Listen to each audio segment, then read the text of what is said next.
Welcome to Inside Games, the only new show brave enough to dunk on Starfield over a year after it came out. Yeah, but apparently dunking on Starfield never goes out of fashion. But don't worry, Starfield, you're not the only game with disappointing news this week. Oh boy, there's a lot. Suicide Squad's new season of content attracted more indifferent shrugs than excited players. Yeah, it's pretty dire out there. And hey, on the subject of disappointment, it seems that Star Citizen's developers are now working mandated 7-day work weeks. That's every day. That's all of them. Shit. Man, it's a whole pile of stories that just make you go woof on this week's Inside Games Roundup. So let's start with the biggest disappointment of them all, Brian Gaar. Tell us about Starfield, Brian. I don't like this intro, first of all. But yeah, it looks like things are not getting any better for the perennially underperforming Starfield. Its first story expansion, Shattered Space, launched this week with new factions, creatures, bosses, weapons, armor, equipment, and one whole new planet with people who worship something called the Great Serpent. That sounds fun, right? As much as Starfield can sound like fun. Well, the answer is no, because everyone hated it. Apparently, the DLC is sitting at a 54 on Metacritic, which is, not good. There's really no mental gymnastics to make that one good. Game Rant's reviewer said, quote, "My immersion was ruined by the annoying progression-killing quest bugs and weird graphical oddities." Yeah, The Guardian said that, quote, "Very little of what you're asked to do turns out to be any fun." Sounds like Starfield, yeah. Welcome to playing a Bethesda game. Just kidding, some are okay. Players weren't thrilled either. The DLC is currently sitting at mostly negative reviews on Steam, last time I checked. And, some people had issues with the price tag. Steam user Brungus described it as, you spent $30 for one planet. Which is an odd choice, I would say. The DLC did manage to temporarily spike Starfield's player count on Steam to nearly 21,800 players on September 30th, but by comparison, the Skyrim Special Edition, of course, just always has people 30,000 Steam players the day before. People are just constantly playing Skyrim all the time. Oh man, more people are playing Skyrim now than played the new DLC in the new game. Can't say it any better than that, but someone on Reddit certainly gave it a shot. Cold Zone 332 said that they'd hoped Shattered Space would fix some of the core game issues like repeated points of interest, boring space, lots of loading screen and other problems. Shocker, that didn't happen. Instead, they said the DLC was just a new quest on a completely isolated planet that does not change the game at all. Just add some more hours to it. Yeah, but don't worry, because Bethesda feels very strongly that Bethesda did a great job. Starfield design director Emil Pagliarulo told Games Radar that the game was, in a lot of ways, the hardest thing that Bethesda ever made. He added, quote, "We pushed ourselves to make something totally different, to just jam into an Xbox, the biggest, richest space simulation RPG anyone could imagine. That we pulled it off makes Starfield something of a technical marvel. It's also, in a lot of ways, the best game we've ever made." Emil, I really need you to stop. Just say you made a good game and move on. You really don't need to brag about it. I don't know that a lot of people would agree with you here. Emil needs a playing list of games that have come out in the last 20 years that have done what Starfield tried better. Okay, here, I'll say this, all right? Bright side. You have to respect how much Bethesda developers like Starfield, I guess, because they defend it. I mean, Todd Howard has been out there saying some very glowing things. He always sticks up for his staff and his crew. Very publicly appreciative of what they've done. So that's nice. It's nice that they have team spirit. But Starfield is just not it, man. I don't understand. They really like their planet generation, but those planets look like ass and they're not any fun to walk around on. So I'm not sure what they were going for. I played 3 or 4 hours of Shattered Space, and Shattered Space is interesting because it's like an Oblivion expansion in Starfield. So instead of what that commenter said about like improving the space and improving travel and loading screens and stuff, they don't do any of that. They instead are like drop you on a planet and then like you go do fun Bethesda quests, which by the way, I liked. I think it's slow to start, but generally speaking, it's fun to run around and like you meet up with people that are going to have a duel and like you can decide which one of them is going to kill each other. It's fun. It's all very Bethesda. However, in the context of Starfield, it's weird. It's a strange thing to do. It's a strange thing to put you on one planet and have you walk around and discover one planet in Starfield. So I understand the complaints completely. I am always down for more Bethesda content because it's usually ridiculous and stupid and silly and fun. But That said, I totally understand why people don't like it. Also, for him to say this is the best game Bethesda ever made, when they've made Fallout New Vegas and Skyrim, and like that's like Robert De Niro going, you know what? The best movie I've ever made was Meet the Fockers. Like, no, like you got Raging Bull, like The Godfather. Well, to be fair, New Vegas was Obsidian. Oh, well, all right, So, you're right. But Fallout 4, I mean, you could make an argument for Fallout 4. Or maybe. Starfield, yes. Probably over Starfield, yeah, probably. I think I'd rather play Starfield than Fallout 4, yeah. Oh, really? Would you? Oh, okay, all right. That's really But interesting. that doesn't mean I want to play Starfield. Man. I think that I think that the gaming populace has finally developed taste. And I think Skyrim is unintentionally campy. Like, it's very self-serious, but it ends up being really stupid when a bunch of people with silly voices recite all this kind of bad writing to you, but that makes it good. Meanwhile, like, once it gets out of the camp layer, it just becomes boring. It has to be worse or way, way, way better.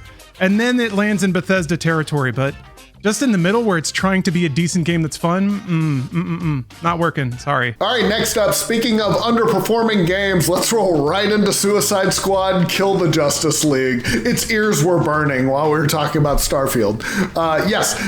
Its newest season arrived this week also, and it debuted to chirping sounds, to crickets. Well, SteamDB showed that the new season launched October 1st to less than 300 players on Steam. And that's so little. That may not be super surprising, though, considering the game has been, it's a bust pretty much all the way around. In February, Warner Brothers Discovery's chief financial officer, Gunnar Wiedenfels, said the game had fallen short of its expectations. That's a very diplomatic way of saying that. Company then pretty much put the blame for $200 million of revenue loss on that game. So that's a big shortfall there. That's a safe bet, too. I don't think this game made its money back by any stretch of the imagination. And lots of reports recently have been talking about the overblown budgets that all of these games have been taking on.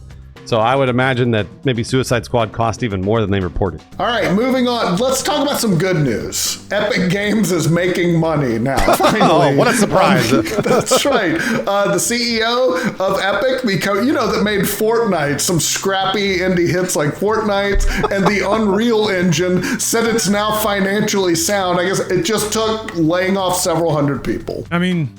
That's kind of uncommon for a tech company these days, so I don't know of any other tech company that's financially sound. We're not saying that it's true, but still, it's kind of unique. So you might remember a year ago, Epic did a huge round of layoffs that affected 830 employees.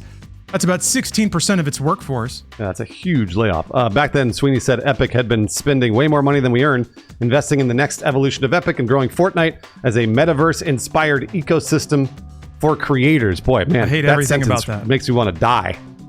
Is there a bigger black hole of money than the metaverse? Yeah. But yeah, recently at Unreal Fest, Tim Sweeney said that Epic, quote, spent the last year rebuilding and really executing solidly on all fronts, probably because they were scared of getting laid off. Yeah, I don't know that Tim's worried about that, but he added, I'm happy to tell you now that the company is financially sound and that Fortnite and the Epic Game Store have hit records in concurrency and success. Success graph is just up and up and up. Fortnite hit an all-time peak of 110 million active users over the previous holiday season. That's crazy. That's like a third of all of America playing Fortnite, like everyone. This all comes as Sweeney said the industry is undergoing a generational change because big budget games are underperforming, speaking of Suicide Squad. One of the manifestations of that change we're seeing right now is that a lot of games are released with high budgets and they're not selling nearly as well as expected. This is from Sweeney. Whereas other games are going incredibly strong, what we're seeing is a real trend where players are gravitating toward the really big games where they can play with more of their friends. That's not a trend. That's what everyone always does. You play what your friends are playing. Yeah, all it takes is to develop a generational 10-year success games as a service video. Come on, like Fortnite, obviously that's the outlier. Like there are only a few games like it. So of course, Tim Sweeney's just like, all it takes is just to make one game every, this game comes along every 20 years. Yeah, of course, Tim. I like this because I mean, I think he's got a point. Yeah, Epic has one of those in their roster, which is why Tim can say something like that. But a lot of other publishers have been feeling the burn, and I don't... Like, there's the big ones, right? The Games of Service Flop, Suicide Squad, Concord, what have you. But I always go back to the fact that Sony was disappointed in Spider-Man 2 because they overspent. And we really are in a transition right now, and I think a lot of people misattribute that to cultural factors or other things, but truly it's that gaming, a certain portion of gaming, like single-player AAA or even multiplayer AAA, has kind of hit a real plateau.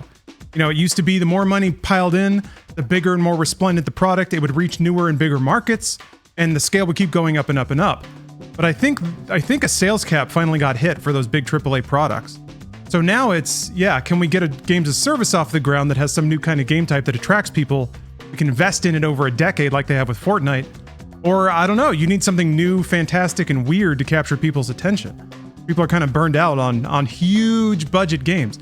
So I think it's really exciting. I think, I mean, at the big houses, it's probably going to lead to a lot of risk avoidance, a lot of layoffs.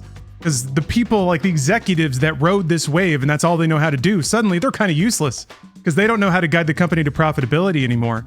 So I'm kind of excited what happens over the next 10 years. A lot of money is going to get set on fire and a lot of executives are probably going to get put out to pasture. But we should see some riskier bets and hopefully some more like artistically aggressive bets. That's what I love. And we will see. I hope you're right about the executives. We'll see, yeah. I don't know about that one, but I hope you're right. They're pretty good at defending themselves once they get in there. Yeah, I hope you're right. All right, boys, after more than 12 years of development, Star Citizen, they're crunching, baby. They're 7-day weeks. Yeah, this comes from Insider Gaming, who says that Cloud Imperium Games, the developer of the eternally in progress Space Sim, has ordered its staff to work 7 days a week in advance of their annual CitizenCon convention on October 19th. What the fuck? Why would they? What? Why? That doesn't even make... What are they revealing at CitizenCon? Is it Squadron 42? Whatever. There's no way we're getting a release date for this video game at all.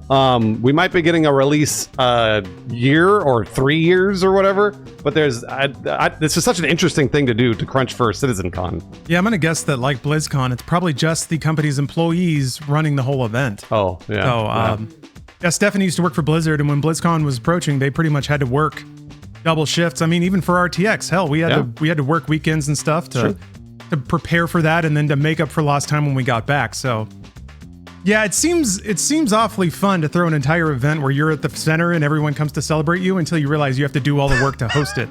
So that kind of sucks. Yeah, in an email to staffers, they said the company needs to double down over the next 18 days to make sure that once again, we create an amazing experience for our community. Insider Gaming kind of took that to mean that included finalizing patch 3.24.2 for the alpha version of Star Citizen and having a demo showcase for chapter 1 of Squadron 42, which is, yeah, the game's single player component. Sure, we'll see about all of that. Insider Gaming called the mandate part of a larger trend of company mismanagement, with some leaving the developer entirely. I feel like that's been the story since it started, but here we are again. The game has raised over $726 million in crowdfunding. But we haven't seen anything from developer Cloud Imperium Games other than, a limited alpha build of Star Citizen that occasionally gets updates that break everything in hilarious new ways. It's magic. So that's the Bethesda magic, by the way. What Star Citizen has right now. That's the Skyrim beauty. They have been kind of dangling a fresh round of carrots in front of their player base, though. In October last year, they said that Squadron 42 was, quote, feature complete and had moved to the polishing phase, which you might think, oh, that's not a big deal. But, like, again, it has been 12 years, so that's something. But by the way, you said in October of last year, it's been polishing for an entire year. Welcome to Star Citizen. Oh, man. In a letter to players earlier this year, CEO Chris Roberts promised that they will see an updated alpha version this year and then an eventual 1.0 release twinkles on the horizon. Chris Roberts, you're the worst. That's such a good phrase, dude. I had to include it, yeah. Twinkling on the horizon, oh my God. Hope you enjoy twinkling, because that's as close as you're gonna get is some twinkles. All right, let's do a 5-second review. This is UFO 50. I love this. It is literally 50 games. It's a tribute to the 8-bit era. I got sidetracked because one of the games is just you're like an alien delivering onions. And true to form, the controls were terrible, and I almost threw the controller at the PC. So it totally took me back to the Nintendo era. All right, let's move on to the games that are coming out this week. First up, Diablo 4, Vessel of Hatred. Prepare for the next chapter of Diablo 4. Become the apex predator of the jungle as the all-new Spiritborn, not monk class. Expand your map to journey into the new region of Nahantu in search of Neyrel, who's both suffering the fate of her choice to imprison the primeval Mephisto and seeking a means to destroy him. Recruit mercenaries to aid you in combat, fight together in a new PvE co-op activity, and more. Pre-purchase and instantly unlock in-game rewards. Comes to every single platform October 8th. Damn, I love in-game rewards. Awesome. Next up was old as new again. Silent Hill 2 Remake. Shuklin, play a little bit of that Silent Hill mandolin. Love that shit. Investigating a letter from his late wife, James returns to where they made so many memories, the lovely and uneventful town of Silent Hill. What he finds is a ghost town prowled by disturbing monsters and cloaked in deep fog. Confront the monsters, solve puzzles, and search for traces of your wife in this remake of Silent Hill 2. The Silent Hill 2 remake comes to PC and PlayStation 5 on October 8th. Next up, Dragon Ball Sparking Zero takes the legendary gameplay of the Budokai Tenkaichi series and raises it to whole new levels. Make yours the destructive power of the strongest fighters ever to appear in Dragon Ball.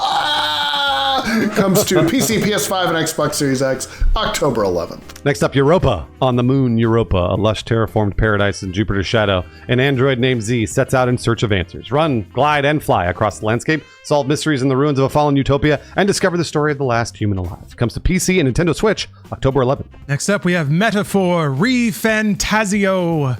Love these titles. The throne sits empty after the king's assassination. With no heirs, the will of the late king decrees that the next monarch will be elected by the people, and thus begins your fight for the throne. Metaphor Re-Fantasio comes to PC, PS4, PS5, and Xbox Series X on October 11th. Starship Troopers Extermination is a 16-player co-op FPS that puts you on the far-off front lines of an all-out battle against the bugs. Of course, squad up, grab your rifle, and do your part as an elite deep space vanguard trooper to take back planets from the arachnid threat. Comes to PC, PS5, and Xbox Series X, October 11th. Next up is Transformers Galactic Trials. Roll out for an intense arcade racing and robot combat fused together in a battle for the lost prime relics. Cybertron's future depends on you. What I've done. It comes to every single platform October 11th. Is that a racing game? I don't know what it is. I gotta look this up now. What the hell is it? No, it's like an arena combat game. I have no idea what this game is. How exciting. This is a little more nailed down though. Undisputed. Become undisputed in the most authentic boxing game to date. I don't know that we want authenticity in our boxing games, really, but anyway, featuring true-to-life visuals, bone-jarring action, and more licensed boxers than ever before, Undisputed gives you unprecedented control to master every inch of the ring.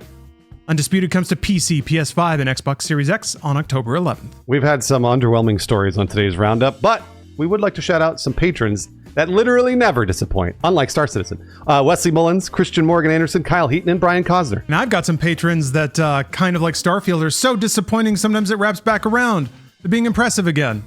Monkey Butlers, Baku Bomb, Evan S. Comptons, and Jonathan Lenowski, thank you very much for your support of Inside Games. I have that Linkin Park song stuck in my head now. What I've done.